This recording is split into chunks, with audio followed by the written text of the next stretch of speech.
Mbak Yuni. Waalaikumsalam. Iya Mbak. Aku Wahyuni. Nggak usah nyebut nama nih, aku nggak butuh namanya. Ya wes, kenapa Ndok? Oh, apa? Ini kan aku kan kita kan semua dari PA Indo kan sedang lagi sibuk-sibuk ngurus perbaikan data tenaga kerja ini kan. Kan Hongkong kan berpaku sama paspor udah jadi ID. Kan? Nah, kalau kan sedangkan kan pendataan dari Indonesia kan berbeda. Ini kan melalui tahap-tahapan mesti itu. Dari kalau kecapean kan tidak bisa harus dinaikkan lagi ke pengadilan sesuai prosedur. Dari persidangan baru dapat izin untuk perubahan data, mulai dari KUA, Capil, kabupaten semua dapat. Baru resmi, baru diizinkan ke pasporan. Nah ini tadi kan aku pengangkutan itu langsung sebaran tuh, tiba-tiba ada anak dari grupnya Mbak Yuni, seperti itu tuh bunyinya. Makanya aku langsung screenshot kirim Mbaknya. Kenapa katanya? Ya dibilang apa? Tipu atau gimana? Mungkin anaknya nggak tahu prosedur perubahan data, perbaikan data itu mungkin gitu, bisa jadi ya. Nggak paham aku. Maksudnya gimana sih? Maksudnya gimana? Intan, aku ulang lagi. Itu ada anak dari grup yang Mbak Yuni tiba-tiba menuduh yang aneh-aneh kepada saya. Ya, dan saya kan nggak kompleks itulah. Orang kita sesuai prosedur kok perbaikan data. Jika tidak percaya silakan datang ke KJR dan biar diarahkan bagaimana perubahan datanya. Kok nggak nyantol aku Ndok, pikir aku. Aku nggak paham. Kok ada pengacaranya itu apa? Aku nggak paham soalnya. Pendampingan di pengadilan. Pengadilan mana? Kadang kan gimana aja setiap data anak itu kan dari perwilayahan mereka. Kan dari kecapilan, data kecapilan kan untuk merubah kan nggak bisa karena antara paspor sama KTP kan berbeda. Itu kan dari kasus dari anak-anak yang ek dari zaman dulu. Nah kalau anak nol yang datanya mulus nggak apa-apa, bisa KTP langsung jadi paspor rekom ID. Sedangkan anak yang ek yang datanya biometrik yang beda data itu harus perbaikan data. Dan perbaikan data itu harus melalui tahapan. Oh, alah, kamu di Indonesia apa di Hong Kong? Kamu pribadi? Aku di Hong Kong. Kamu di Hong Kong, terus kamu bercerita tentang perbaikan data yang di Indonesia? Iya, kita sebagai perangkatan kayak gitu, mumet. Mari Hajar juga mumet. Bu Ani juga, aduh sabar besok refleksi, besok kumpul di KOSB besok semuanya pada kumpul. Bayunya besok ke KOSB nggak bisa jumpa? Oh enggak, gini loh sebentar. Tentang apa? Tentang data ganda kah? Tentang Iya, data ganda. Salah satu harus hidup. Yang di Hong Kong kan harus berpaku sama paspor yang sudah berubah jadi ID card Hong Kong dan itu tidak bisa dirubah. Terus kita ngikutin data Indonesia yang terpaksa harus dirubah mengikuti data paspor. Terus itu yang mengubah ARE apa PT ini apa nih yang? Bukan PT, bukan ARE. Itu ARE kita datang anaknya sendiri yang datang ke wilayah Kecapil. Dari Capil orang Capil mengarahkan ke bagian pengadilan tinggi langsung. Dan anaknya di sidang. Kalau dia datang sendiri kan biasa di DO sampai 6 bulan baru diizinkan pasporan. Boyok, mau keluar negeri aja susah kayak gitu?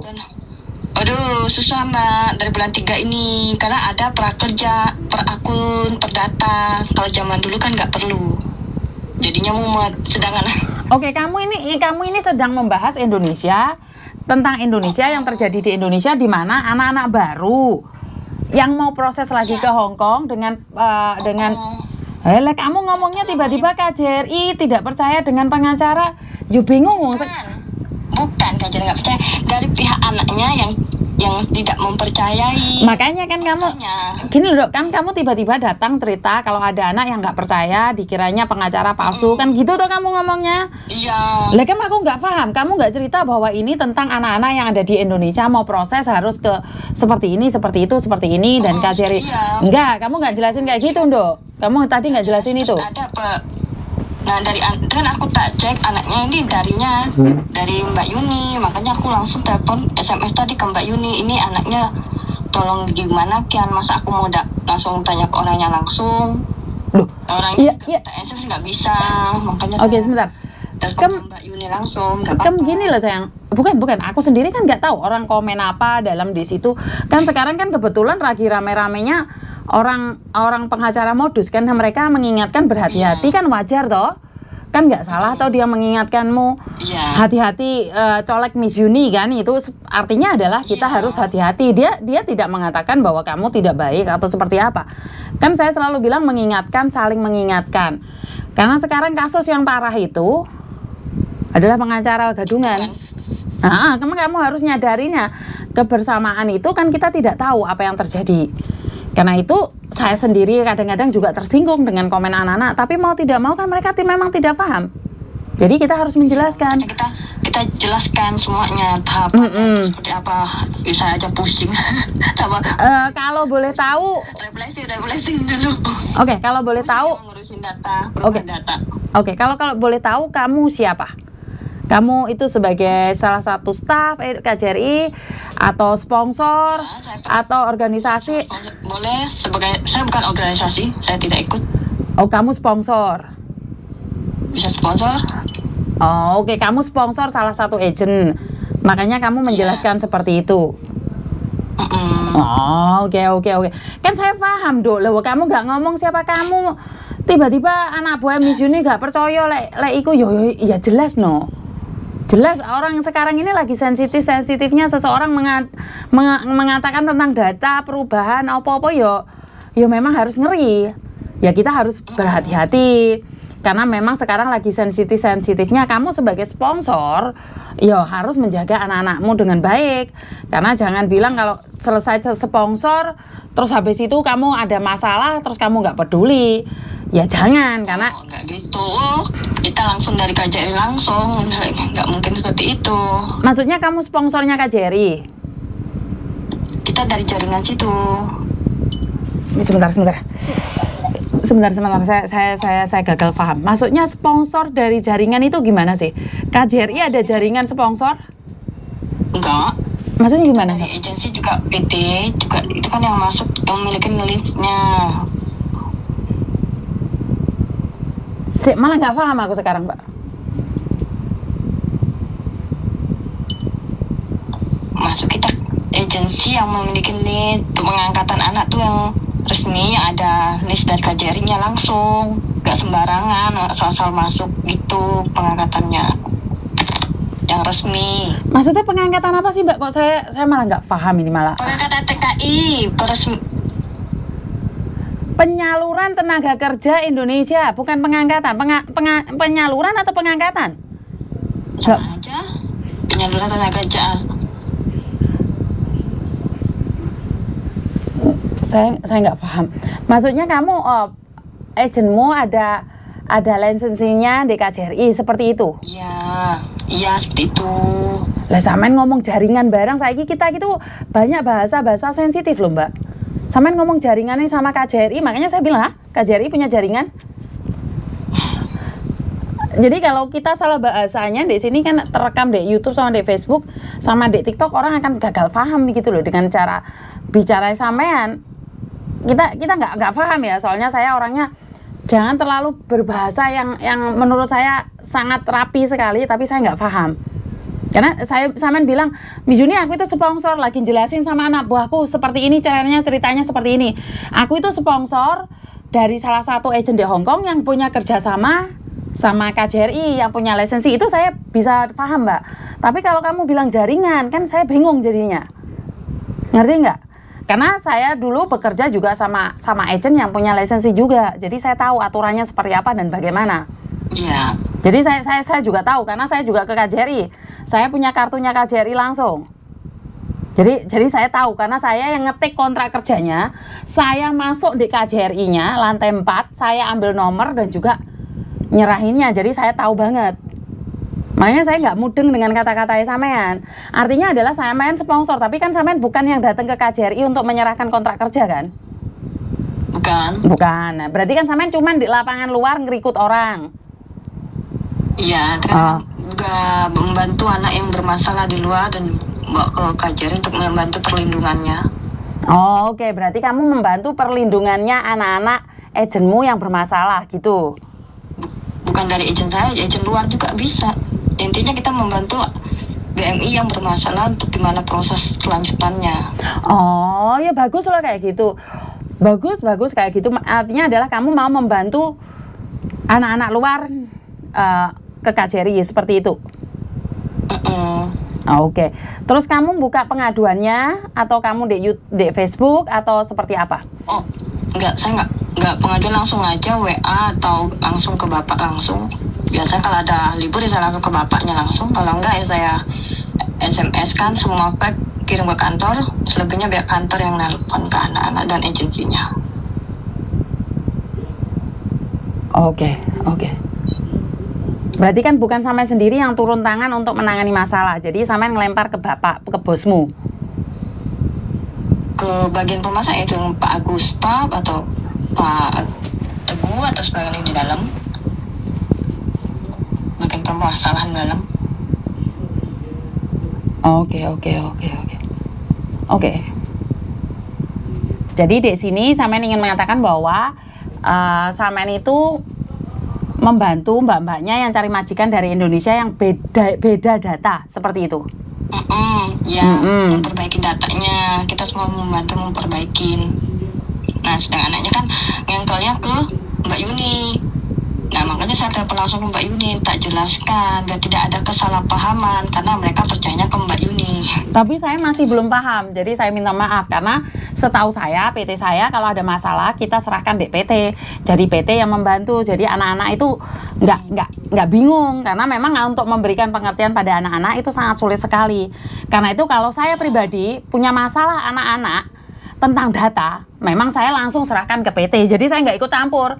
Dan masalah bayar, jangan senggol nama saya karena saya tidak ikut campur dan saya tidak dapat keuangan. Ya, saya tidak dapat keuangan dari PT. Kalau sampai nyenggol saya tak sampluk karo helikopter karena saya memang tidak ambil uang. Tapi kamu sponsor kan harus menjelaskan karena kamu dapat uang kan? Mana? Hah? Jadi sponsor nggak dapat uang? Ya kenapa mau kamu? Ya, dapatnya nantilah kalau udah gajian, pas bayar gajian ya gajian loh. Turun gajian ya tetap aja tombok dulu nih gimana cara jalannya. PT sekarang kan tidak ada mau mengeluarkan biaya untuk anak-anak ya. Biaya di luar PT itu udah nggak mau. Kecuali yang ada urusan itu. Nah, untuk perbaikan di luar kan anaknya sendiri yang biaya. Kadang anaknya ada yang kalau anak ada duit nggak untuk biaya ini dan itu nggak apa-apa. Kalau anaknya tidak ada ya terpaksa kita yang bantu. Sebenarnya kita itu siapa? Kamu atau agenmu? Kamu pribadi membantu? Iya. Wah, sangar kamu.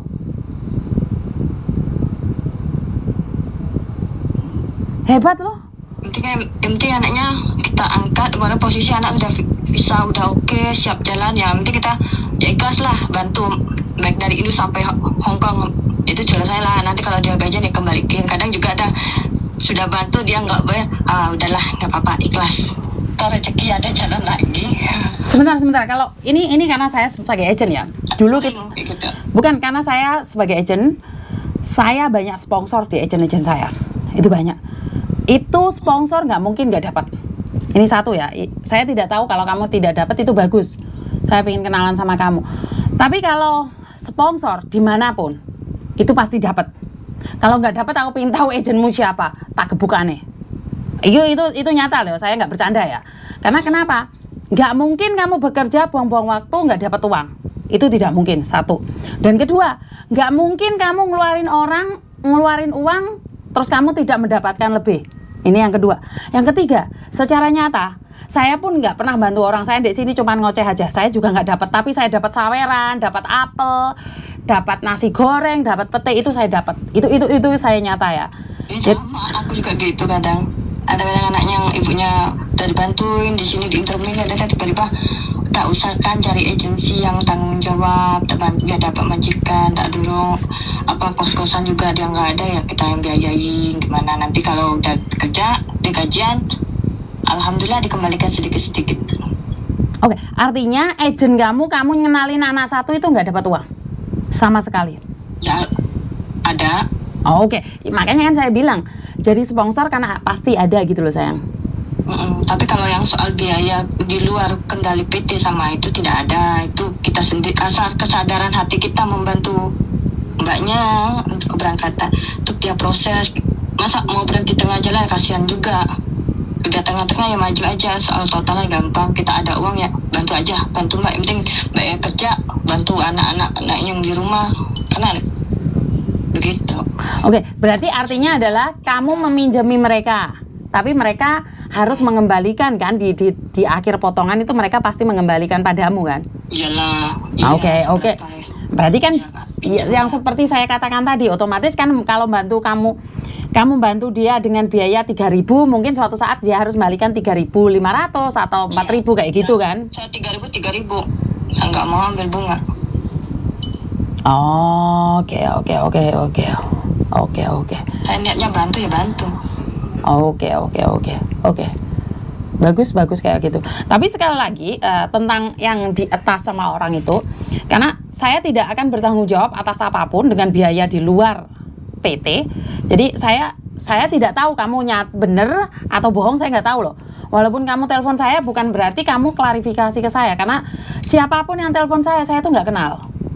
Jadi siapapun yang komen di kamu itu saya juga nggak kenal. Jadi saya tidak ingin masalah uang itu ada sangkut pautan dengan saya. Saya cuma main YouTube, TikTok agar anak-anak tahu peraturan. Jangan sampai dibohongin orang, itu aja. Tapi kalau kamu telepon saya karena kamu sebagai posisinya adalah sponsor, cari orang, dapat komisi dari masukin satu orang ke orang lain. Bener kan? Jadi kamu dapat gaji, dapat komisi dari agent kalau anak itu sudah bekerja, bener nggak? Kan?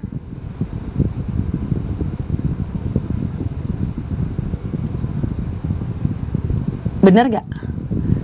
Ya. Oh, oke. Berarti ya udah, nggak apa-apa loh. Tapi kan kalau kamu tidak bisa klarifikasi ke saya sayang. Kan kita butuh bukti. Oke, kamu sekarang bilang nggak ngapusi mereka dengan biaya seperti ini seperti itu kan, tapi pada prakteknya kan saya pribadi tidak tahu. Jadi jangan ntar lain kali bilang, oh aku sudah telepon Miss Junia, saya sudah klarifikasi ini, dengarkan suara saya nggak loh. Karena masalah pembohongan di luar sana, sindikat seperti apa saya nggak tahu. Kadang-kadang orang telepon saya juga bohong sama saya. Saya tuh kadang-kadang juga dibohongin, suami bohongin istri bohongin suami, itu semuanya kan telepon saya. Habis itu klarifikasi, tapi di sini karena ini menyangkut tentang TKW dan kamu sebagai sponsor, saya tidak ikut campur. Karena apa? Kalaupun ada masalah, anak itu ada masalah, pastinya KJRI pun nggak akan nyari kamu, pasti nyari agent yang punya job itu tadi. Karena kan namamu tidak terdaftar di situ, bener nggak? Jadi kalau kamu ingin meyakinkan yang ada di Facebook itu, silahkan yakinkan. Tapi kalau kamu meyakinkan saya tidak mudah percaya mbak. Di dunia gaib ini saya tidak mudah percaya. Karena saya bukannya sering tertipu. Dulu saya sering dengar dihapusi wong. Jadi apapun yang kamu katakan saya percaya. Tapi ingat, saat bukti itu berbalik dari kata-kata, saya akan viralkan, itu aja. Jadi saya sendiri tidak peduli siapa kamu, karena satu hal, saya punya prinsip, membantu ya membantu. Kalau nggak dapat komisi nggak mungkin. Karena anak saya, itu saya berbicara anak saya bilang sama anak saya, walaupun kamu dapat 500, tapi kamu nggak jaga anak-anakmu, tak santap sendiri si Thomas itu. Karena Thomas proses orang, itu dapat 500. Tapi kalau sampai dia tidak baik-baik saja, tak santap sendiri anak saya. Ini saya ya. Jadi anak saya dapat klarifikasi atau apapun, kalau dia memperlakukan Cece tidak benar, dia ngapusi majikan, tak hantam sendiri. Ya, jadi apalagi sampean yang saya tidak tahu, sampean klarifikasi dengan surat-surat seperti itu, saya tidak berani memastikan sampean itu benar apa enggak, aku karo.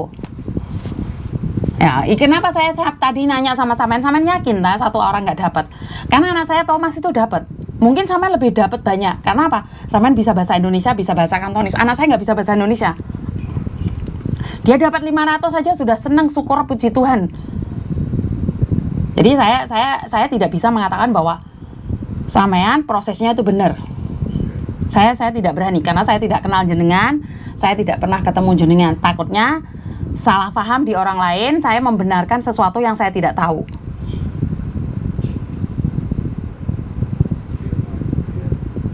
Halo?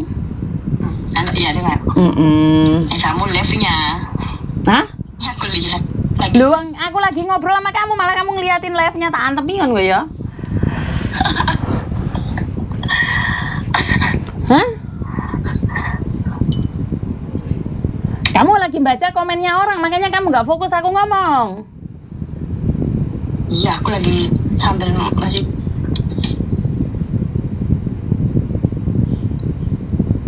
Halo? Iya. Iya tuh, kok gak nyambung ya, mau kemana sih kamu? Sambil liatin visa. Lah kamu ngobrol sama aku, kamu liatin visa orang. Terus aku mau suruh ngapain? Hah? Kamu nyuruh aku ngapain sekarang? Ayo.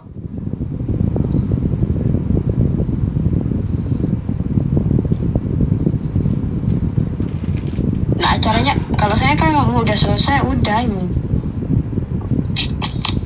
Maksudnya kalau acaranya sudah selesai, sudah gimana toh? Kok nggak paham saya?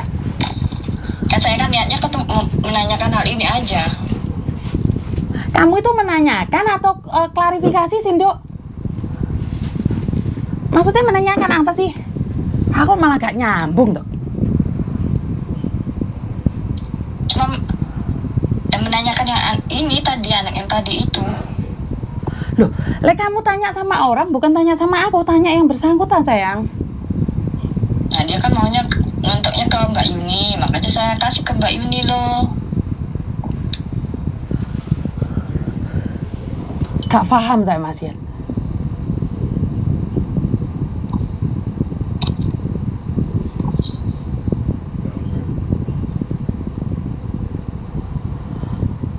Halo? Halo? Iya dengar. Sampai mempertanyakan ke saya itu tentang apa toh, Mbak? Aku kok malah nggak mudeng toh?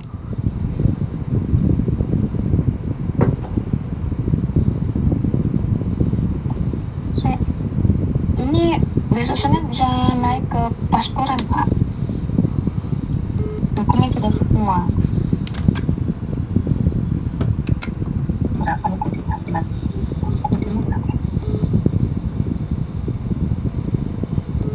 Lah kamu ngobrol be aku, tapi kamu mau buat paspor apa? Seolah-olah kamu sibuk, sayang. Matiin aja, sayang.